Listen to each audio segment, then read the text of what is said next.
Isipin mo to, kakapanalo lang ng team mo ng 60 games. Top seed kayo sa Eastern Conference, may superstar player kayo, energetic young core, tapos binalik nyo yung menacing, physical first defense na nagpasikat sa franchise nyo decades ago. Perfect story, di ba? Pero ang ginawa ng front office nila ngayong off-season, bigla nilang giniba at binago yung mismong formula na nagpapanalo sa kanila. Honestly, nung unang balita to, medyo nakakapagtaka. Bakit mo babaguhin ang isang bagay na halatang gumagana? But here's where it gets interesting. Trajan Langdon, the Pistons president of basketball operations, realized something brutal after getting eliminated in the playoffs. Yung style na pumatok sa regular season, may malinaw na ceiling kapag dumating na sa championship contention. Let's be real, nung first round pa lang against Orlando, pwedeng-pwede na silang matalo kung hindi lang na-injure si Franz Wagner. Tapos nung second round laban sa Cleveland, biglang na-expose yung kakulangan nila sa shooting at spacing. Na-choke out yung offense ni Cade Cunningham kasi sobrang sikip ng thumb in the paint. Kaya anong ginawa ng Detroit? Nag-pivot sila. Hindi sila nag-panic trade para sa mga superstars tulad ni Giannis o Jaylen Brown. Instead, quietly silang nag-shapeshift around Cade. Out na sina Tobias Harris, Isaiah Stewart, Caris LeVert at Marcus Sasser. Pumasok naman sina John Collins, Isaiah Joe, Taurean Prince, Gary Harris at Ibukak Okori.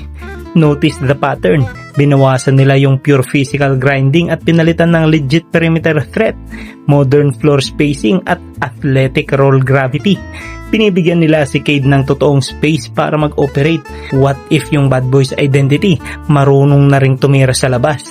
That's the entire premise. Pero syempre may malaking elephant in the room, si Jalen Duren.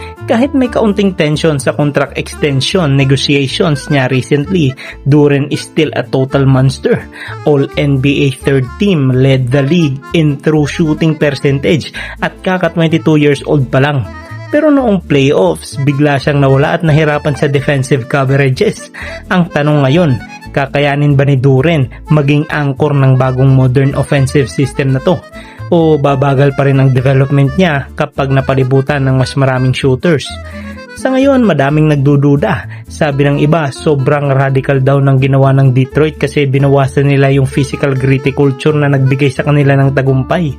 Sabi naman ng iba, kulang pa raw yung moves kasi walang pangalawang megastar. Pero think about this. Sa modern NBA, ang pinakadelikadong gawin ng isang 60-win team ay ang maging complacement at umasa sa nostalgia. Trajan Langdon took a calculated risk. Mabilis ang window sa NBA at mas pinili ng Detroit na magbago ng maaga kaysa maging biktima ng sarili nilang kahapon. Kung gumana tong bagong shooting first identity nila, hindi lang basta magiging contender ang Detroit, mabubuo nila yung pinakamalakas at pinaka-complete na roster palibot kay Cade Cunningham. Pero kung pumalpak to, baka mawala pa yung mismong toughness na nag-angat sa kanila sa tuktok. Anong tingin nyo? Tama ba na giniba nila yung 60-win formula para sa mas mataas na ceiling o sana nanatili na lang sila sa lumang bad boys identity nila?